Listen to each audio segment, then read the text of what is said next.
موعد مشتعل، الجولة 20 من الدوري الاحترافي لكرة القدم، وقمة هذه الجولة أكيد الأنظار ستتجه السبت المقبل في حدود الساعة 8 مساء إلى مركب الرياضي محمد الخامس في ديربي الدار البيضاء بين عملاقي كرة القدم المغربية والبيضاوية، الرجاء والوداد البيضاويين. الموعد إذن الكل سينتظر أو يترقب هذه المباراة الكبيرة جدا. أكيد ملامح، هل ممكن نتحدث عن ملامح البطل من خلال هذه المباراة خليل بدرح؟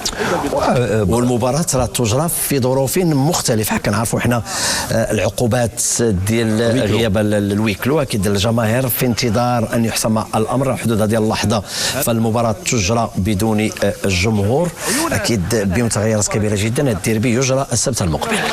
حسابيا انا كنظن بان ما يمكنناش نهضروا دابا على شكون هو لو بريتوندون اللي غادي يفوز بالبطوله، باسكو حسابيا كلشي باقي ملعوب، ويمكن الفرقه تربح 3 الماتشات وهذيك اللي مكلاسيا الاولى تخسر 3 الماتشات تولي هي سانكيام والاخرى تولي برومي. هذه من جهه.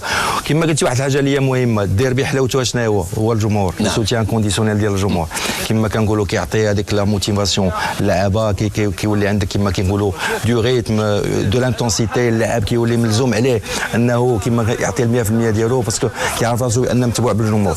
دونك هذا لو كونتكست ديال الويكلو كنظن بان ما يكونش ديك كما كنقولوا هذيك لا شالور، ولكن كنتمناو يكون ان بلاطو فوتبوليستيك باسكو دو غراند زيكيب، ونتمناو تكون واحد الروتور بالنسبه للوداد، باسكو الوداد كنظن بان خصو من كونفيرماسيون باسكو محتاجين ليها سورتو باسكو يعيد بالتوازن، لان الوداد الا انتصر في هذه المباراه راه هي سيضرب غادي يستيل الجمهور ديالو في هاد لي بريستاسيون، في هاد الشيء، في هاد المشاكل اللي وقعوا هاد العام او نيفو ديال لي ريزولتا. دونك نتمناو تكون نشوفوا ان بلاطو فوتبوليستيك اللي في مستوى كبير، دوماج ما كاينش الجمهور، ونتمناو هاد القضيه هذه اننا نشوفوا جمهور في مستوى، باسكو حنا عندنا جمهور في مستوى ما يمكنناش نعموا، باسكو الا عممنا راني نكونوا غالطين. وهذه هي تبعات السلوكات الخارجه على نطاقها الكروي، وهذه هي النتيجه. كنتحرموا من حضور جماهير كبير، اكيد لكل فعل رد فعل، سلوكات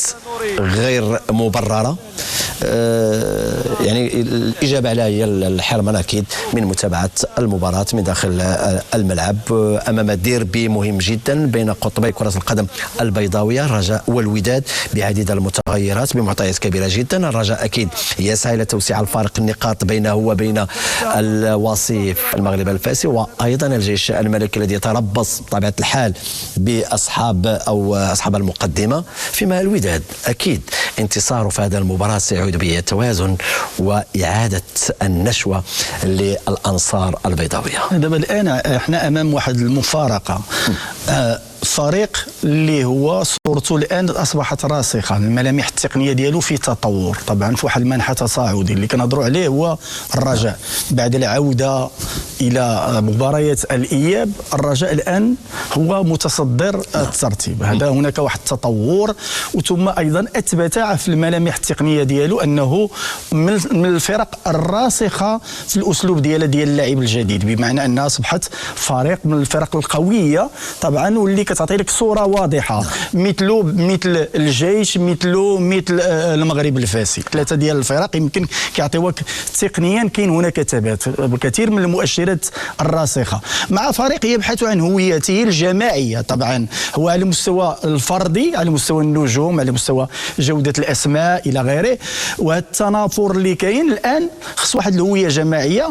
هي هذه الهويه الجماعيه اللي يمكن يعملها الان هو المدرب، لان المدرب الان كيعرف الهويه ديال الوداد، حرق مراحل، عنده تجربه الى غيره، يمكن يوظف القيمه ديال كل لاعب في اطار جماعي، في واحد القالب جماعي، في حل اللي بانت المؤشرات ديالو في هذه المقابله. والديربي مقابله مختلفه تماما، ما يمكنش نقولوا التكهنات خارج التكهنات، الديربي يلعب في جغرافيا وليس في تاريخ ولا في تطور. على اين هذه طقوس الديربي بين الفريقين؟ نضيفوا واحد القضيه مهمه، باسكو هضرنا على الانتصار ديال الوداد، راه ما تنساش بان يلعبوا مع الرجاء احسن دفاع، الرجاء هذا العام راه احسن دفاع واحسن هجوم، واحسن هجوم اكيد، ثاني احسن هجوم. اكيد كل التوفيق للفرق الوطنيه.